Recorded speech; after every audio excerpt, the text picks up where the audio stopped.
Shalom, shalom bien-aimés, soyez bénis et que la grâce même du Seigneur Jésus demeure encore sur vous. Bien-aimés, je bénis le nom du Seigneur pour cette opportunité. Alléluia, de ce qu'il me donne encore de partager ce moment avec vous. Alléluia, pour la gloire de son nom. Que le Saint-Esprit me prenne le contrôle au nom de Jésus. Amen. Bien-aimés, je venais ici à cette heure, en ce moment précis, faire une annonce spécialement, alléluia, pour un temps de jeûne. Nous avons en vue le jeûne d'Esther, alléluia.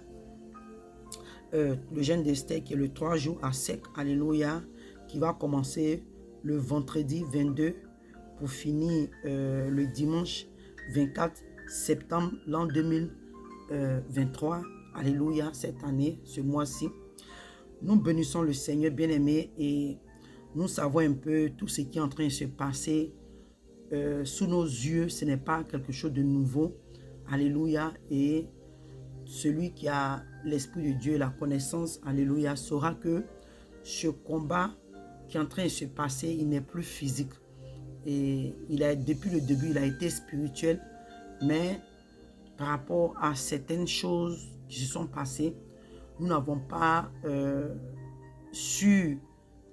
comment je peux dire ça, nous n'avons pas eu la capacité de discerner, alléluia, nous n'avons pas eu la capacité de discerner, mais aujourd'hui, par la grâce de Dieu, nous avons compris que tout ce qui est en train de se passer aujourd'hui, c'est des choses qui ont été préparées depuis dans le spirituel et que nous sommes en train de voir. Donc, en tant que des personnes spirituelles, par l'Esprit de Dieu, nous avons compris que, alléluia, il va falloir nous prendre un moment de jeûne d'Esther. Et je sais que le jeûne d'Esther n'est pas étranger à vous, surtout vous qui êtes des enfants de Dieu, les chrétiens. Nous savons que le jeûne d'Esther n'est pas étranger, alléluia. Nous avons vu l'efficacité de ce jeûne, alléluia, ce que ce jeûne a créé et le bouleversement que ça a créé à Suse, alléluia, pour les enfants d'Israël. Et comme je l'ai dit, ce jeûne, c'est pour le continent africain, particulièrement la Côte d'Ivoire, le Niger, le Mali, le Burkina, la Guinée, etc. Vous avez le continent africain bien-aimé, et en tant que sentinelle, en tant qu'intercesseur, alléluia, nous savons, comme je le dis, je vais le répéter, je ne serai jamais fatigué de le répéter, ce combat auquel nous sommes affrontés n'est pas physique, alléluia, et comme la parole de Dieu pouvait nous dire que avec le Seigneur, nous allons faire des exploits et il va écraser nos ennemis. Mais comme je l'ai dit dans une de mes vidéos, il va falloir être dans la présence de Dieu. Il va falloir te tenir, alléluia, à l'écart dans la présence de Dieu, afin que le Seigneur, toi et le Seigneur, il puisse écraser tes ennemis, parce que tu ne peux pas être en train de faire autre chose et espérer que le Seigneur écrase tes ennemis quand surtout tu es dans un combat, alléluia. Et comme je l'ai toujours dit, le combat auquel même nous sommes affrontés, l'humanité, je ne sais pas si nous pouvons comprendre ça comme ça, ce n'est pas des combats physiques. Et avant, c'est des choses qu'on n'avait pas encore eu beaucoup de révélations, donc on n'avait pas la connaissance de certaines choses. Mais vous savez, au fur et à mesure que nous grandissons avec le Seigneur, nous commençons à réaliser, alléluia, que dans ce monde où nous sommes, le combat, il n'est pas physique. Alléluia. Le diable, depuis longtemps, il savait que ce combat n'était pas physique. Mais l'Église, les chrétiens, nous avons su ça en retard. Je le dis aujourd'hui parce que souvent, quand il y a des prières, quand tu pries contre ta soeur, ton frère, c'est que contre des personnes physiques, il y a trop de choses dont je ne vais pas trop m'appuyer, ce n'est pas tout ça. Mais je veux dire que avec tout ce qui se passe aujourd'hui autour de nous, on a toujours pris ça dans la chair. On a toujours compté sur les hommes. On a toujours compté sur les puissances étrangères. Mais aujourd'hui, le combat dans lequel l'Afrique est engagée aujourd'hui, bien aimé, si tu es étranger à ça, si tu ne savais pas, je te révèle aujourd'hui que c'est un combat spirituel. Et ce qui est spirituel, ce combat spirituellement. Moi, le Seigneur m'a donné une parole pour l'Afrique. Donc, je crois même que j'ai déjà fait la vidéo. Voilà, si je ne me trompe pas, j'ai déjà fait la vidéo. Comment le Seigneur, alléluia, m'a révélé l'état de l'Afrique. Il y a 2 ans de cela, que l'Afrique allait être secouée. Alléluia. il y a des choses, il y avait un bouleversement. C'est comme une purification. L'Afrique devait passer par une purification. L'Afrique devait passer par des combats, par des situations difficiles. Et quand le Seigneur m'a montré, après, il y a eu le soleil, alléluia, qui s'est levé. Et le Saint-Esprit me dit comme ça que c'était l'élévation, la restauration de l'Afrique. Donc, bien aimé, quand le Seigneur te donne ce genre de message, tu comprends que effectivement le combat dans lequel l'Afrique est engagée aujourd'hui, il ne s'agit pas d'un seul pays ou d'une seule nation, mais c'est le continent africain. Donc, nous, en tant que sentinelles, en tant qu'intercesseurs et intercesseuses, alléluia, par l'Esprit du Seigneur, nous avons décidé par la grâce de Dieu, par l'Esprit du Seigneur, comme je dis, le Saint-Esprit, de prendre ce moment de jeûne, d'Esther. Et Dieu, dans sa grâce, en son temps, il va agir, alléluia, pour annuler tout ce que l'ennemi est en train de préparer, les projets, les plans, tout ce qui était pour la destruction de l'Afrique, alléluia, que le Seigneur agisse. Et aujourd'hui, ce que j'ai compris, c'est que beaucoup de chrétiens, nous minimisons la capacité de Dieu. Nous allons à l'église les dimanches, nous prophétisons parfois, nous parlons en langue, nous opérons des miracles, tout ça, mais parfois nous ignorons la capacité de Dieu. Aujourd'hui, par exemple, ce jeune-là, il y a des gens qui vont dire, mais est-ce que tout ça, ça vaut la peine? Est-ce que c'est important? Est-ce qu'on a besoin de prendre le jeûne? En fait, il y a des gens qui ne voient pas l'utilité. Il y a des personnes qui ne croient pas. Voilà, ils se disent que bon, c'est le temps, quand le temps va arriver, quand les gens vont aller en guerre, ils vont combattre. Non, bien aimé, moi le Seigneur m'a montré comment est-ce que dans le spirituel, l'église est en train de combattre. Bien aimé, c'était vraiment féroce et c'était effrayant. Le sang jaillissait et ce que j'ai toujours oublié de dire, non, j'avais pas dit ça, mais ce jour-là, j'avais oublié de dire, l'image était en blanc-noir, le sang. Peut-être que le Seigneur a fait ça pour m'épargner le traumatisme, si je peux dire, parce que le sang jaillissait, mais j'ai vu cette image, ce songe-là, c'était en blanc-noir. Dieu est vraiment glorieux, bien-aimé. Et c'était un combat fatal, un combat, vraiment, je dis, bien-aimé, c'était fort. Donc, vous voyez, c'est des choses dans le spirituel, mais physiquement, est-ce que l'Église n'est pas dans un combat? Bien sûr, nous sommes dans un combat, mais nous pensons que c'est physique.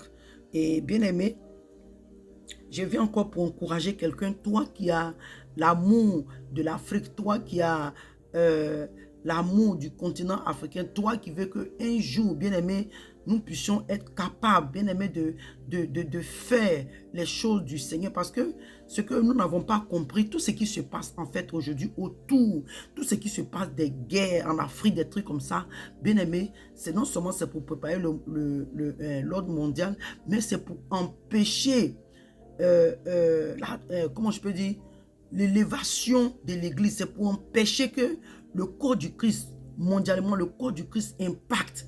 Parce que nous savons que le Seigneur vient chercher l'Église. Et le Seigneur veut que son épouse, alléluia, qui est le chrétien, toi et moi, nous devons nous préparer pour l'enlèvement, alléluia, de l'Église. Et pour que l'Église soit prête, il doit avoir le réveil spirituel. Mais bien aimé, toi et moi, comme nous sommes des humains, nous sommes limités. L'ennemi avec qui nous combattons, bien aimé, il a été citoyen depuis le royaume des cieux. Il a été citoyen du royaume des cieux. Et à cause de sa désobéissance, il a été précipité avec certains anges. Donc, il connaît le projet. Il connaît un peu les choses que Dieu est en train de faire avec l'humanité. Donc, il ne perd pas son temps. Mais nous, les chrétiens, aujourd'hui, nous avons cette ignorance vraiment qui nous détruit beaucoup. Voilà, qui nous détruit beaucoup et c'est vraiment dangereux. Nous devons nous réveiller. Toi le chrétien, toi la chrétienne, sois l'homme et la femme spirituelle afin de comprendre le langage de Dieu comme le serviteur, le prophète Dibé que je salue. Alléluia. Et il avait parlé comme ça du langage de Dieu, que Dieu est un bègue. Et bien aimé, quand tu écoutes vraiment son message, ça m'a vraiment touché parce que c'est vrai. Vous savez, c'est des choses, tant que le Saint t'a pas révélé, tu ne peux pas comprendre. Et quand j'ai écouté, j'ai compris que vraiment, effectivement, ce qu'il disait était vraiment vrai. Donc, aujourd'hui, nous les chrétiens, quand on voit ce genre de trucs, on pense que non, est-ce que ça vaut la peine? En fait, il y a une paresse.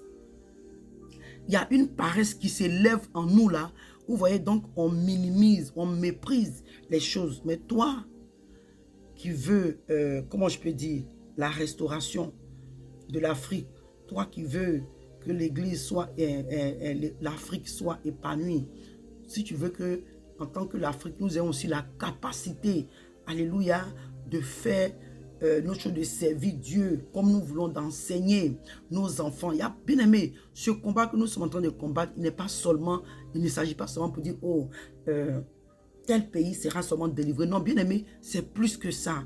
Ce combat-là est profond, il est spirituel et il est profond. Et j'ai pris que le Saint-Esprit va t'amener à comprendre. Et on a vu un peu dans le livre d'Esther. Dans le livre d'Esther, donc je prends le livre d'Esther pour encourager quelqu'un, pour te dire. Le livre d'Esther, nous avons vu quand Esther a été choisie comme reine. Arrivé un moment, il y avait Haman qui avait été élevé en dignité par le roi Assyrus. Et par cette élévation, par le roi Assyrus, Haman qui se croyait tout permis, et il avait en fait la haine, parce que la haine que Haman avait pour le peuple d'Israël, ce n'est pas une histoire du fait que Haman ne se prosternait, Mardochée ne se prosternait pas devant lui. Ce n'est pas seulement ça, mais c'est une histoire qui s'est passée de génération en génération. C'est un problème qu'il avait depuis longtemps, ses parents, tout ça. Donc je ne vais pas rentrer dans tous ces détails, mais c'est pour dire que ce n'est pas sa colère avec le peuple d'Israël n'a pas commencé le fait que Mardochée a refusé de se prosterner devant lui, mais c'est des blessures intérieures, alléluia, qui l'ont poussé à arriver là où il est arrivé. Et nous avons vu comment est-ce que Haman a tout fait, alléluia, il a tout fait pour avoir l'approbation du roi, alléluia, pour pouvoir exterminer les Juifs. Et on voit dans le livre de Esther 3, alléluia, où à partir du verset 8, voilà, je ne pourrais pas lire, je ne veux pas que cette vidéo soit trop longue, mais je vais donner les versets pour que tu comprennes, tu vas aller lire. Et Haman qui demande comme ça au roi qu'il y a un peuple qui est dispersé, alléluia, dans la nation, mais il a fait comprendre au roi que ce n'est pas dans l'intérêt du roi de les laisser vivre dans la nation. Ce n'est pas dans l'intérêt du roi de les laisser exister là où ils sont. Donc, comme le roi n'avait pas la connaissance exactement de ce qui se passait, il a donné son anneau à Haman pour aller prendre maintenant les décisions. Et les décisions que Haman prenait étaient pour exterminer, tuer tous les Juifs, alléluia, à Suse. Donc, on a vu ici que quand Mardochée a appris l'histoire, il allait, comment on appelle ça, aller dire, rapporter à Esther. Et je vais lire un peu ici, parce que c'est un peu intéressant. Je vais lire ici. Haman, non, la partie, je vais lire, excusez-moi. Voilà. La partie, je vais lire, c'est, j'ai parlé de Esther 3, à partir du 8, verset 8, jusqu'à 15. Tu vas comprendre un peu comment est-ce que Haman est en train de se préparer pour exterminer le peuple d'Israël. Et quand on saute un peu dans le livre dans le même livre d'Esther, à partir du verset 4, je vais lire à partir du verset 13. La Bible dit que Mardochée fit répondre à Esther. Parce que quand il a appris la nouvelle, dans les pleurs, il a mis la cendre sur lui, il a porté un sac, il a fait comme un deuil. Parce que c'était horrible. On devait effacer. Bien aimé, je n'ai pas envie de dire des choses très graves ici, mais quand tu regardes un peu l'histoire d'Esther, c'est un peu l'histoire d'Israël Assur, c'est un peu ce que nous sommes en train de vivre, parce que en fait, il y a une vidéo ici que j'ai écoutée un jour aux États-Unis. Ici, j'ai eu la chair de poule. C'était des voix, des audios. Elle a dit que peut-être c'est juste un coup monté, mais je vous dis une vidéo des blancs qui étaient à table, des blancs américains qui étaient en train de parler. Il y a un comme ça qui disait que les noirs doivent être effacés sur la surface de la terre. Je ne viens pas pour dire non, celui les blancs, celui les noirs, non, j'ai pas de problème avec. Mais je veux dire que je vais faire comprendre à quelqu'un ce que le diable est en train de faire en fait. Le diable est en train d'utiliser les êtres humains pour faire du mal à d'autres êtres humains. Et le blanc disait comme ça que les noirs, ils ne sont d'une utilité. On on n'est pas utile, on n'est pas nécessaire, on n'a pas de sens en fait. Il dit, j'étais choqué, bien aimé. Donc, effectivement, ils sont en train de créer des vaccins, ils sont en train de créer des trucs en fait pour exterminer la race noire. Je dis, waouh. Donc, bien aimé, quand j'ai réfléchi à ça, j'ai dit, mais c'est ça ce qui s'est passé au temps d'Esther avec Haman. Alléluia. Et Mardochée, la Bible dit qu'à partir du verset 13, Esther 4, à partir du verset 13, Mardochée fit répondre à Esther, ne t'imagine pas que tu échapperas seul dans tous les Juifs, parce que tu es dans la maison du roi. Car si tu te tais maintenant, le secours et la délivrance surgiront d'autre part pour les Juifs, et toi et la maison de ton père, vous périrez. Et qui sait si ce n'est pas pour un temps comme celui-ci que tu es parvenu à la royauté. Esther envoya dire à Mardochée, va, rassemble tous les Juifs, comme ce que nous sommes en train de faire aujourd'hui. Nous sommes en train de rassembler tous les Africains. Alléluia. Surtout les chrétiens. Ceux-là qui croient que le Seigneur Jésus-Christ est capable. Alléluia. Parce que quand Esther est en train de réunir tous les Juifs, elle n'a pas dit que c'était pour aller d'abord faire la guerre physique. Elle n'a pas dit non que c'était pour attaquer. Elle savait qu'elle avait un Dieu dans les cieux. Elle savait que l'Éternel des armées était puissant, était capable, bien aimé, de régler ce problème. La Bible dit que Dieu est puissant dans les lieux célestes. Je vais dire à quelqu'un ce soir, alléluia. Est-ce que, moi, quand j'ai médité ce passage un jour et ça m'a cliqué dans la tête, la Bible dit que Dieu, l'Éternel, a dit à Moïse, va dire à Pharaon que je suis le Dieu des Hébreux. Alléluia. Bien aimé, nous avons vu ce que le Dieu des Hébreux a fait à l'Égypte. La Bible dit qu'il les a frappés avec les 10 plaies. Avec les 10 plaies. Et bien aimé, toi et moi, nous allons voir ces plaies-là physiquement, mais Dieu a déclenché ses anges. Oh, bien-aimé, je veux que tu sois spirituel et m'écouter. Bien-aimé, le Seigneur, alléluia, oh, je sens la présence de Dieu, Seigneur, merci. J'ai dit, le Seigneur, il a dit, va dire à Pharaon que c'est le Dieu des Hébreux. Je suis le Dieu des Hébreux, bien-aimé. Et j'ai posé la question, j'ai dit, mais Seigneur, pourquoi tu dis les Hébreux? Pourquoi tu dis que tu es le Dieu des Hébreux? On a entendu que tu es le Dieu d'Abraham, d'Isaac et de Jacob. Mais bien-aimé, le Seigneur, l'Éternel, a manifesté sa puissance. Il a réellement montré à Pharaon, alléluia, qu'il est le Dieu des Hébreux. Il est là, il a frappé l'Égypte avec les 10 plaies. Va lire le livre et tu vas comprendre de quoi je parle. Donc, bien aimé, Esther savait que son Dieu était capable. Son Dieu était capable de changer les cœurs. Son Dieu était capable de transformer, de changer la situation, de tourner la situation. Alléluia. Donc, la Bible dit qu'elle a dit, Esther envoya dit à Mardochée, va et rassemble tous les Juifs qui se trouvent à Suse. Alléluia. Et jeûnez pour moi, sans manger ni boire pendant 3 jours, ni la nuit, ni le jour. Moi aussi, je jeûnerai de même avec mes servantes. Excusez-moi. Puis, j'entrerai chez le roi. Malgré la loi, si je dois périr, je périrai. Mardochée s'en alla et dit ce que Esther lui avait ordonné. Alléluia, bien-aimé. Et on a vu, toi et moi, quand Esther est rentrée, parce que la loi était que quand le roi t'a pas demandé en tant que femme, quand le roi ne te permet pas de venir en sa présence et que tu viens, il peut te tuer, il peut t'abattre. Oh, la situation était tellement cruciale et il fallait que à tout prix, elle parle au roi, parce qu'il y avait longtemps, le roi n'avait pas demandé Esther dans sa présence. Donc, elle ne pouvait pas débarquer comme ça, bien aimé. Alléluia. Je ne sais pas si quelqu'un comprend. Bien aimé, il y a les révélations que le Seigneur est en train de me donner encore à travers cette partie-là. Bien aimé, avant que Esther n'aille voir le roi. Bien aimé, je veux dire à quelqu'un qu'il y a des situations dans ta vie que le Seigneur veut régler. Il y a des personnes que Dieu a préparées. Alléluia. Comme on le dit en anglais, les destiny helpers, des gens pour t'aider pour ta destinée. Bien aimé, on a vu, il a fallu que Esther rentre dans la présence de ce roi-là, afin que la situation, alléluia, d'Israël change à Suse. Peut-être qu'il y a des personnes, des aides, alléluia, pour ta destinée qui sont devant toi, mais à cause des barrières, prier à cause des murailles, à cause des blocages, à cause des complots, des esprits qui t'oppressent, alléluia, qui t'oppressent, ils t'empêchent de voir ces aideurs de destinée devant toi, bien-aimé. Et c'est comme ça que Esther a pris le jeûne de 3 jours. Donc, bien-aimé, tu peux aussi, alléluia, par la foi,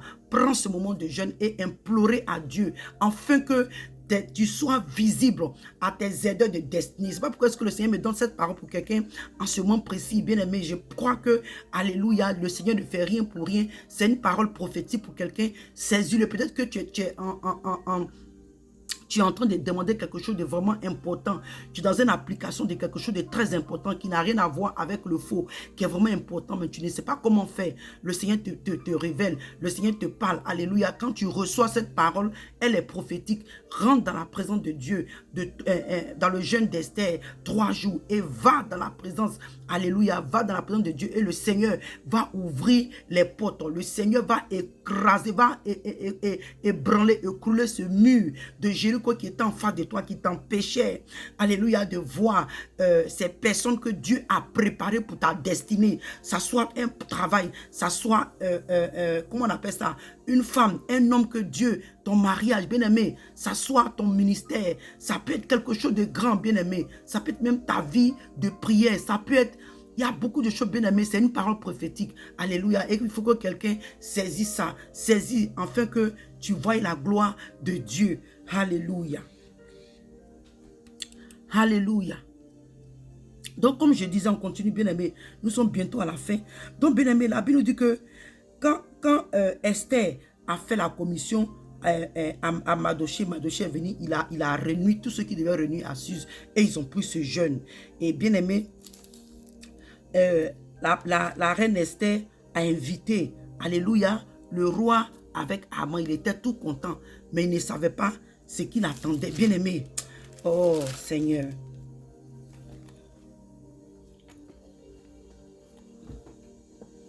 Alléluia, excusez-moi, donnez-moi une minute. Haman ne savait pas ce que le Seigneur était en train de préparer contre lui. Parce qu'il a décidé d'exterminer le peuple de Dieu. Et donc, il ne savait pas ce que le Seigneur est en train de préparer pour lui dans le secret. Et vous avez, à cause de la haine qu'il a eue pour Haman, pour Mardochée, la haine que Haman a eue pour Mardochée, la Bible dit dans le livre de Esther 5,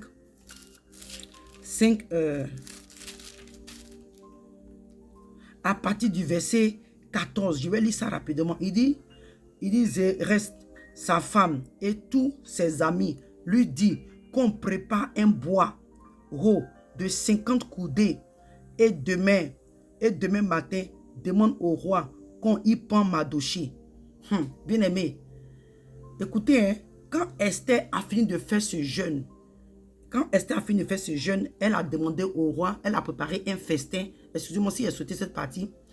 Elle a demandé, comment on appelle ça, au roi, et elle a préparé un festin, elle a invité le roi. Alléluia. Mais Esther, quand elle allait croiser le roi, bien aimé, le Seigneur s'est manifesté. Le Seigneur s'est manifesté. Le Seigneur a permis que Esther ait accès au roi. Comme je dis, il fallait que Esther ait accès au roi pour faire part de la situation que Israël était sur le point de traverser. Les enfants d'Israël étaient sur le point de traverser ce génocide, si on peut appeler ça comme ça en notre temps. Ce crime-là que Haman est en train de préparer contre les enfants d'Israël. Il fallait qu'à tout prix, Esther ait accès au roi. Et c'est ce jeûne-là qui a permis, alléluia, que Esther ait accès au roi, au roi et fait part du crime du génocide qui se préparait contre les enfants d'Israël. Et avant d'arriver là, elle a préparé un festin plusieurs jours. Et c'est comme ça que le dernier jour, elle a fait, comment on appelle ça, elle a dit au roi, alléluia. Donc, avant que la révélation ne sorte, ici, on a vu que Haman, ses amis et sa femme lui ont dit, et tous ses amis lui disent qu'on prépare un bois de 50 coudées et demain matin, demande au roi qu'on y pend Mardochée. Puis tu iras joyeux au festin avec le roi et ce t'avit plu à Haman. Et il fit préparer un bois. Le bois, bien aimé, Aman ne savait pas que le bois qu'il était en train de préparer là, c'est lui-même qu'ils allaient pendre. Oh, bien-aimé, c'est pourquoi j'encourage quelqu'un. Quel que soit là où tu es, bien-aimé, s'il vous plaît, partagez cet audio. C'est un peu long, s'il vous plaît, mais partagez cet audio afin de encourager, afin de galvaniser quelqu'un, les chrétiens bien-aimés, afin de nous lever, ça soit partout où tu es dans le continent, partout dans le monde entier, ça soit en Chine, ça soit même en Israël, ça soit en Australie, partout. Bien-aimés, s'il vous plaît, partagez parce que nous voulons qu'il y ait beaucoup d'enfants de Dieu qui élèvent les murs. Alléluia, comme le Seigneur pouvait dire que je cherche un homme pour élever un mur. La prière pour intercéder pour cette nation. Le Seigneur cherche des hommes et des femmes de foi pour intercéder, pour entrer en jeûne et intercéder pour le continent afin que Dieu même restaure l'Afrique. Alléluia, parce qu'il nous a déjà révélé, il nous a déjà dit ce qu'il veut faire pour l'Afrique. Mais bien aimé, le Seigneur marche avec la prière. Alléluia. Avec la prière. Donc Aman ne savait pas que le bois qu'il préparait était pour lui-même. Était pour lui-même, bien-aimé. Et on a vu ici, quand il a préparé ce bois, bien-aimé, quand il est arrivé au festin, malheureusement, ça tournait au vinaigre. Aman a été exposé. Alléluia, Aman a été exposé et Aman a été pendu à ce même bois-là qu'il avait préparé pour Mardochée. C'est Aman finalement qui a été pendu, bien-aimé. Le combat s'est retenu contre lui. Le malheur qu'il avait préparé pour les enfants d'Israël s'est retenu contre lui-même. Et on voit encore dans le livre d'Esther 9, à partir du verset 1, la Bible dit que, je ne vais pas lire parce que c'est trop long, il dit, le péril des ennemis des Juifs, bien-aimé. Et quand le roi a demandé à Esther qu'est-ce qu'elle voulait, elle a expliqué qu'il y a un complot qui s'est préparé contre les enfants d'Israël à Suse. Et quand le roi a posé plus de questions, non seulement c'est là qu'elle a fait connaître, comment on peut dire, son origine au roi, parce que le roi ne sait pas qu'elle était israélite, il ne sait pas qu'elle était israélite. Donc c'est là que le roi a su que sa femme, la reine, alléluia, était israélite et qu'elle était sur le point avec son peuple d'être exterminé. Donc bien aimé, le roi est dans une colère. Et quand il a demandé à Esther, Esther a demandé que le roi annule, alléluia, ce décret qui a été pris, parce que Aman a pris un décret et ce décret a été pris partout sur Suse pour exterminer les Juifs. Bien aimé, est-ce que vous vous rendez compte? Donc les gens de la Suse là, ils étaient déjà prêts. Donc le roi a dit à Esther que non, je ne peux pas annuler, parce que c'est un décret et ça a été signé par l'autorité du roi, donc on ne peut pas annuler. Mais ce que peut vous dire, préparez-vous et rentrez en combat avec vos ennemis. Alléluia, bien-aimés. Ça a été terrible. Ils ont tué ces gens-là. Il dit, ils les ont matés. Ils les ont matés. Ils les ont matés. Eux-mêmes là, ils ont commencé à fuir. Le projet qu'ils avaient préparé pour les enfants d'Israël, bien-aimés, s'est retourné contre eux. Les enfants d'Israël, alléluia, Dieu a renforcé cette armée-là. Ils ont maté toutes ces personnes-là. Et même les enfants d'Aman, bien-aimés, ça fait pitié.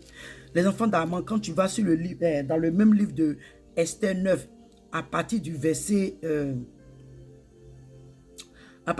6 à 7, voilà, je n'ai pas envie de citer tous ces noms-là. Mais bien-aimés, ils ont tué. Il dit que dans Suse, la capitale, les Juifs tuaient et fit périr 500 hommes. 500 hommes. Et ils égorgeaient. Voilà, ils ont égorgé les fils d'Aman. Ils ont tué les fils d'Aman. Non seulement lui, mais il a été pendu au bois, mais ils ont tué ses enfants bien-aimés. Et après ça, ils ont tué 500. En tout cas, ils ont tué beaucoup de leurs ennemis. Ils les ont exterminés même. Alléluia. Donc, bien-aimés, c'est ce que c'est par la grâce de Dieu là que le Seigneur nous inspire à rentrer dans le moment de jeûne d'Esther de 3 jours, afin que Dieu même s'en charge. Parce que ce combat-là, il est spirituel. Ce combat-là, bien-aimé, ce n'est pas contre la chair, ni le sang, comme la Bible dit dans le livre d'Éphésiens. Il dit que nous ne combattons pas contre la chair, mais c'est contre les esprits méchants, les principautés. Bien-aimé, je vais lire ça rapidement, puis on est arrivé à la fin de notre message. Alléluia. Il dit que dans le livre d'Éphésiens 6, à partir du verset 12, il dit que nous n'avons pas à lutter contre la chair et le sang, mais contre les dominations, bien aimés. Les dominations sont levées contre l'Afrique. Il dit contre les autorités, contre les princes de ce monde des ténèbres, contre les esprits méchants dans les lieux célèbres, bien aimés. La franc-maçon, il y a un esprit qui est derrière. C'est un esprit qui est derrière, bien aimé. Je n'ai pas envie d'entrer dans certains détails, mais comprenez comme ça. La Bible dit que ce n'est pas contre le sang ni la chair, mais c'est contre les dominations, contre les principautés, contre les princes de ce monde des ténèbres, contre les esprits méchants dans les lieux célestes qui sont levés contre le continent africain. Ils veulent tuer les Noirs, bien aimés. Mais comme je dis, je ne suis pas venu pour faire politique. Je ne suis pas venu pour dire, oh, celui-là est blanc, celui-là est noir, bien aimé. Non, ce n'est pas ça. Mais que Dieu se lève et qu'il combatte pour le continent africain, qu'il délivre le continent africain, que l'Afrique ait sa délivrance totale dans tous les aspects de l'Afrique. Bien aimé, l'Afrique est prise au piège. Dieu a béni ce continent. Dieu a béni ce continent, mais en tant qu'Afrique, en tant que continent africain, nous ne pouvons pas jouir. Nous ne pouvons pas jouir des richesses que Dieu a enfouies dans notre sol, bien aimé. Il y a trop de choses. Il y a trop de choses. Et même le réveil spirituel, vous pensez que ça viendra d'où? Ça viendra de l'Afrique. Mais le monde des ténèbres sont en train de combattre pour ne pas que ce réveil. Bien aimé, ce combat que vous voyez là, vous pensez que ça se limite seulement à une histoire de terre. Non, non, non, non. Il est plus que ça, il est profond. Donc je prie que ce moment-là ait encouragé quelqu'un. Je prie que ce moment-là va te motiver. Je prie que ce moment-là va te pousser, alléluia, de rentrer aussi dans le moment de jeûne d'Esther, alléluia. Le jeûne d'Esther a été efficace. Le monde des ténèbres a tremblé. Tous ces esprits-là ont été renversés, alléluia, pour la délivrance d'Israël. Bien-aimés, c'est ainsi que nous voulons aussi rentrer en jeûne, afin que Dieu même restaure, Dieu délivre l'Afrique de ses oppresseurs, alléluia. Donc soyez bénis, et comme je dis, je prie que ce moment ait encouragé quelqu'un. Je prie que, bien-aimé, tu sois encouragé. Je prie que, bien-aimé, le Seigneur te donne la force, la capacité de faire ce jeûne avec nous qui est du lundi, alléluia, du lundi, du vendredi au dimanche, alléluia, et les heures des prières, alléluia. Le vendredi, nous commençons à 21h, GMT, heure de l'Afrique, et le dimanche, nous allons commencer à 15h, GMT, heure d'Afrique, de la Côte d'Ivoire, excusez-moi. Le vendredi, c'est de vendredi et samedi, c'est à 21h30. Et le dimanche, c'est à 15h. Alléluia, heure de la Côte d'Ivoire, GMT. Donc, soyez bénis, soyez bénis. Je prie que ce moment-là ait encouragé quelqu'un. Que la grâce de Dieu abonde sur vous, bien-aimés. Que le Seigneur tourne les regards favorables envers l'Afrique aujourd'hui, bien-aimés, afin que nous soyons libres, surtout pour prêcher l'évangile, que vraiment les âmes soient sauvées, parce que tous ces combats-là, c'est pour aussi empêcher l'évangile, parce que si des francs-maçons, si des satanistes sont au devant de notre nation, à la tête de nos nations, bien-aimés, nous serons, il y a beaucoup de choses qui vont, comment je peux dire, entraver dans l'œuvre du Seigneur. Mais nous savons qu'avec le Seigneur Jésus, nous allons faire des exploits et il va écraser nos ennemis au nom de Jésus-Christ de Nazareth. Donc soyez bénis, bien-aimés, que la grâce, la faveur de Dieu demeure sur vous. Je prie, alléluia, Seigneur, fortifie tes serviteurs et tes servantes, une soeur, un frère, papa, qui a le désir de faire ce jeûne, mais qui hésite. Papa, que toi-même tu lui donnes l'assurance, que tu donnes la confirmation de ce jeûne, que tu donnes la force, la capacité, l'audacité de rentrer dans ce jeûne avec nous, Seigneur. Oh, merci pour tout ce que tu fais, Seigneur. C'est en ton Saint-Nom, Jésus-Christ de Nazareth, que j'ai encore prié. Amen, amen. Shalom, bien-aimés. Soyez bénis et à la prochaine. Shalom.